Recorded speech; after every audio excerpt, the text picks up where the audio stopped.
This episode is brought to you by Shopify. Forget the frustration of picking commerce platforms when you switch your business to Shopify, the global commerce platform that supercharges your selling wherever you sell. With Shopify, you'll harness the same intuitive features, trusted apps, and powerful analytics used by the world's leading brands. Sign up today for your $1 per month trial period at shopify.com/tech, all lowercase. That's shopify.com/tech. Today on CityCast Houston, Lunar New Year is in full swing, so it's the perfect time to explore one of Houston's culinary gems, Asiatown along Bel Air Boulevard. I've asked Cory Nguyen, the chef at Crawfish and Noodles, to take us on his ultimate foodie tour of one of the most diverse places in the city, if not the country. Hey y'all, what's going on? I'm excited, let's do it. It's Wednesday, February 5th. I'm Raheel Ramzanali, and here's what Houston's talking about. Cory, Asiatown is huge, okay? Right off of Beltway 8, going down Bel Air. It touches parts of Highway 6, Gessner. There are so many places. It is overwhelming at times. So where's the first place we need to stop on the tour? Oh man, so I want to clarify. There's so many places we can choose from. So this is just a very small list. It's not a definitive list. It's just the places that I've eaten in the past month or two that I enjoy. Okay, gotcha. All right, the first place is I'm big into dim sum. My breakfast is always late. So if I'm getting breakfast, it's definitely going to be either fufu, it's dim sum, or Fung's Kitchen. Gotcha. So when somebody goes in there, it can be overwhelming, right? Like ordering and looking at that menu. Any recommendations or tips when you go into one of these marquee places? What are you ordering exactly? Oh, dude, I love siumai so much. It's just pretty much steamed meat and pork. So usually on a Saturday, they'll always have the dim sum carts rolling around. And you'll always have pretty much a printed paper, and it'll tell you each item you want. And the best thing is, if you don't know, just read it, and if it sounds good, just get one. And if you like it, they'll just keep rolling it out for you.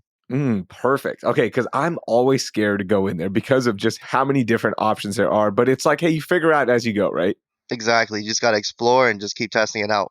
Hey, before we go to our second stop of the tour, I have a question for you. Is it called Chinatown or Asiatown? Because I've heard both, and you and I, when we even talk, we call it both.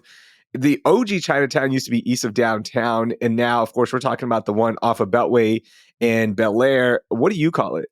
We call it Chinatown. So there's another one that opened up too. It's called Katy Asiatown. But for me personally, Chinatown's still pretty much that Bel Air area. Okay, gotcha. All right, where are we going on our second stop? Ooh, if it's not dim sum, then we're going to be talking probably lunch or dinner.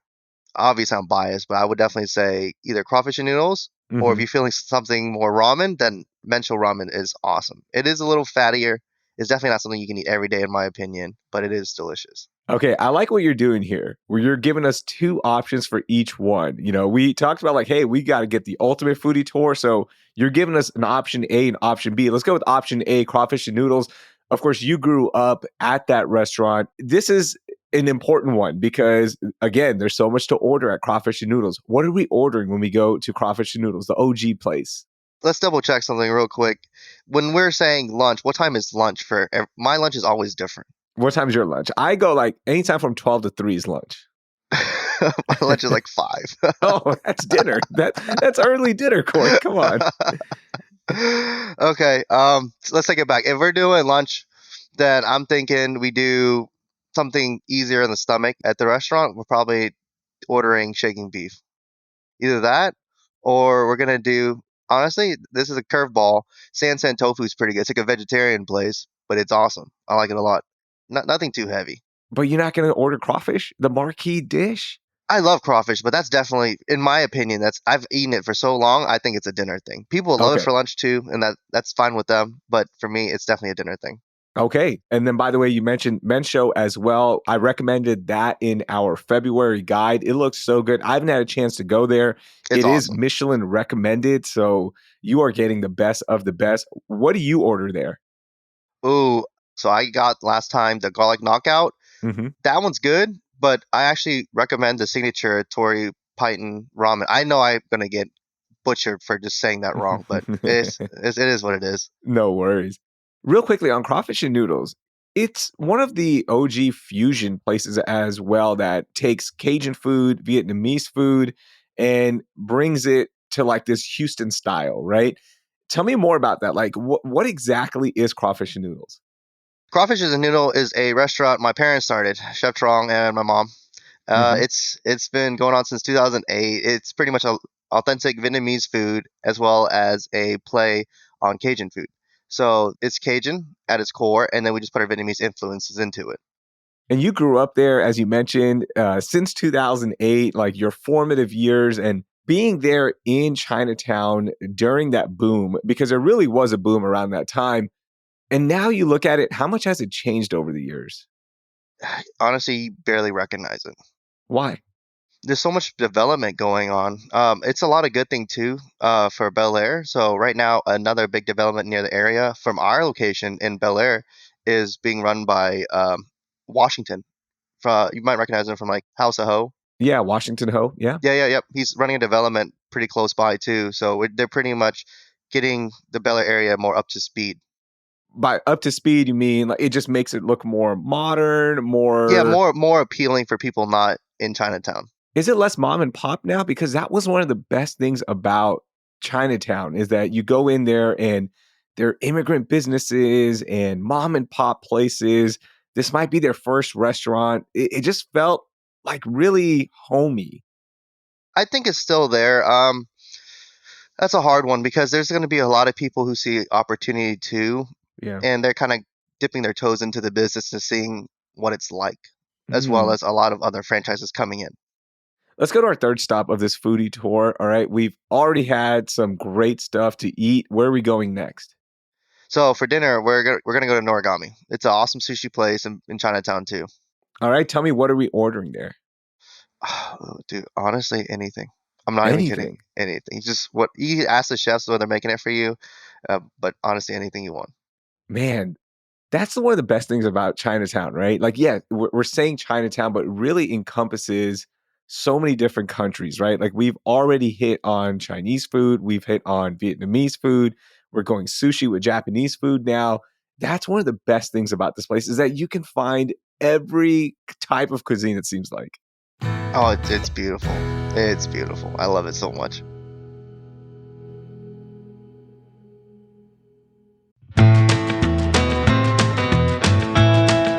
Look, there's no place like Texas, except when it comes to skiing or my personal favorite, snowboarding. And I get it, you're heading to snowier pastures, but before you leave Texas, grab one last taste of the real Texas in Amarillo. If you love a good Texas road trip like me, then Amarillo needs to be on the top of your list because it's quirky, wild, western, and a spontaneous city. I mean, where else can you spray paint a Cadillac, cruise down Route 66, and even find that perfect cowboy or cowgirl hat for rodeo season? Here's a pro tip for me. If you're driving to a ski destination, make sure you stop at Palo Duro Canyon right outside of Amarillo and hike in the second largest canyon in the US. Heck, I think you should stop on the way back as well because of how amazing it is. After that hike, be sure to carb load on some Tex-Mex and then pop into a speakeasy in Amarillo and grab a well-deserved drink. The mountains may be calling, but Amarillo will make you proud to call Texas home. Start planning your trip to Amarillo at visitamarillo.com and après ski into the real Texas.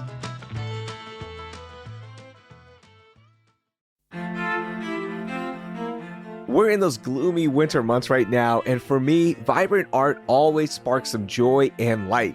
And you can find some inspiration embarking on a stunning journey of light and color in the exhibition Gauguin in the World at the Museum of Fine Arts, Houston. This exhibition offers new perspectives on Paul Gauguin's life and work, his artistic networks and influences, while capturing his enduring legacies. Featuring more than 150 of Gauguin's paintings, sculptures, prints, and drawings across 6 galleries, Gauguin in the World truly encompasses his entire career. It starts with his impressionist beginnings in Paris to his final years in South Pacific, with half of the exhibition devoted to his work in Tahiti and the Marquesas Islands. Gauguin in the World is on view through February 16th. You can learn more at mfah.org/Gauguin. That's mfah.org/GAUGUIN.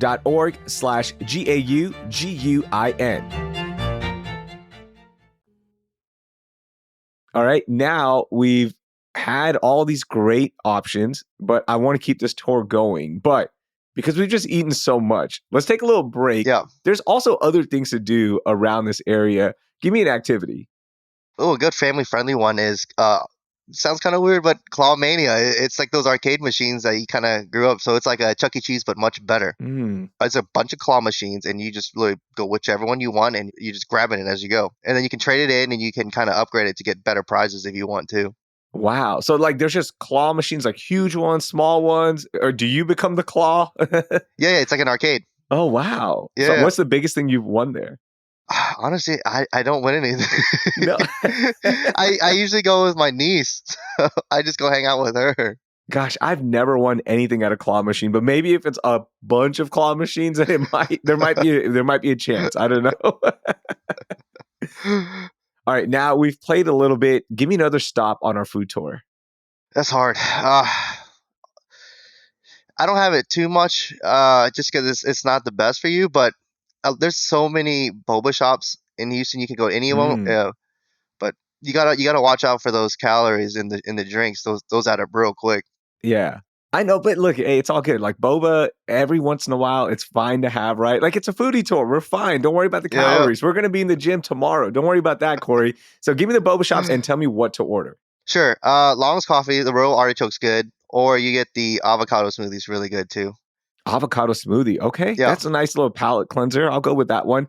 Do you have a favorite boba order though? Like one that you always go to as like a little treat? I'll be honest, I'm lactose, and my guilty pleasure is still gonna be avocado boba from Long's Coffee. There's another one too. Happy Lemon has the taro.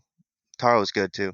Yeah, I have to get a taro. Anytime I go to a boba shop, I go taro and I always tell them to blend in some cookies and cream. Like that, those two flavor profiles just work. And then you got to throw in some brown sugar boba and you're good to go. And blend it up. Don't give me ice in it. I need like a smoothie almost. I've never tried that, but for my next cheat day, I'm definitely gonna try that. Yes, you need to try that. You're going to be ready to go. You're going to be energized. You're going to be sugared up for our final stop. What do you got for me?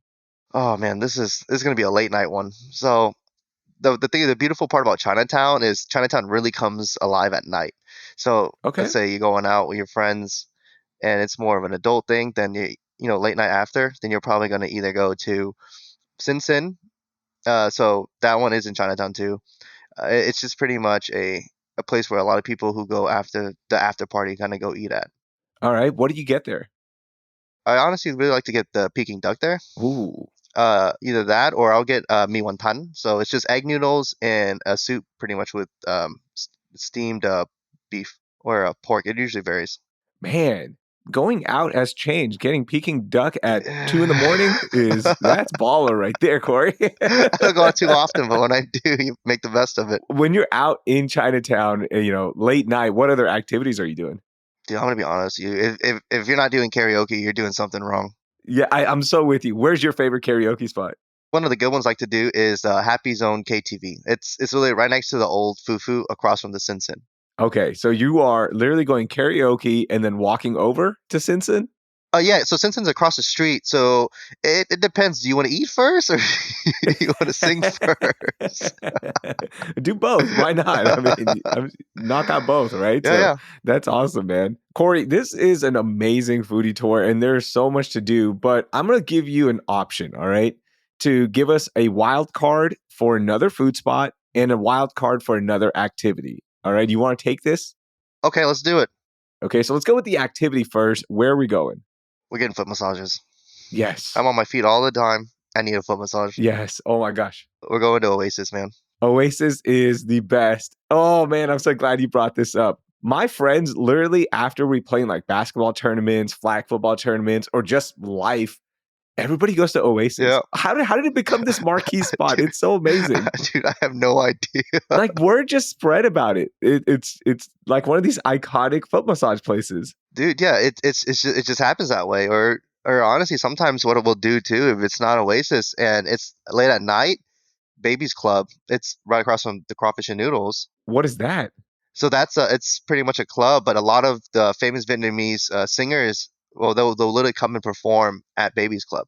Man, Chinatown's the best. How amazing is that? You've got Oasis Foot Massage as a recommendation, and then Babies Club, where you've got top performers showing up and singing. Yeah, they're like very good Vietnamese singers that they come in from Vietnam and they do a show. Wow, that is our city is the best. Like that, I'm like flabbergasted right now that we just gave those two recommendations, but that's why Chinatown's the best. Give me one more food place. Ooh, food place. Okay, let's see. I like Pho Saigon. So there's Pho Saigon normal, but then Hmm. well, it's called Saigon Pho, but Pho is like city. So you would just spell it Saigon and then Pho. So Saigon and then Pho. Okay, yeah, because we've always heard of Pho Saigon, right? So Yeah, this is backwards. yeah, Saigon Pho. Okay, nice. What are you ordering there?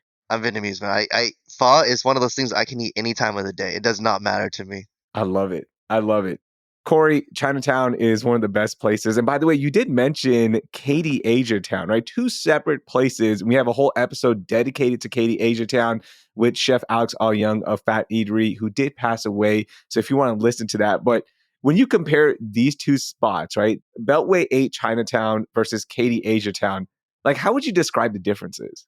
I think the biggest distinct one is the OG Chinatown is definitely more of the older generation. There's still a lot of people our age that come into that area too, but in my opinion, it's still more of like the OG. Like if you go to pretty much like Vietnam, that's gonna get more of the feel that you're looking for Chinatown. The Katy Asia Town one, Mm. it's much nicer, and it seems like that's like a good starter to go into that area before you go to Chinatown, if that makes sense. Yeah. And again, Chinatown can be overwhelming. That's why we did this foodie Yep. tour. And I appreciate you joining me and sharing your passion for it. You grew up around it. I grew up around it as a visitor. So I'm so excited that hopefully new people go check it out as well and celebrate one of the most diverse places in our city. Thanks again for joining us, man. Thanks, man. It's good to be back.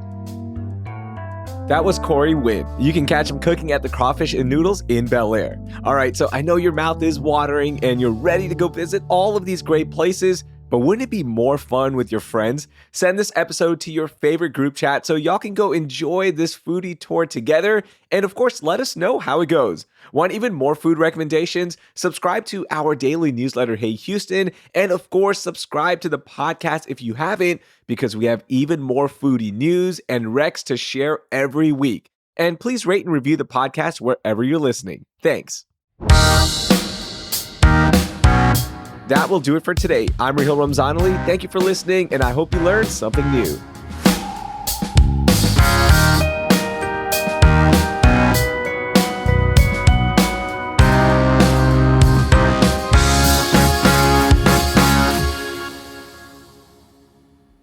Okay, okay. I actually have to think about this. Give me a second.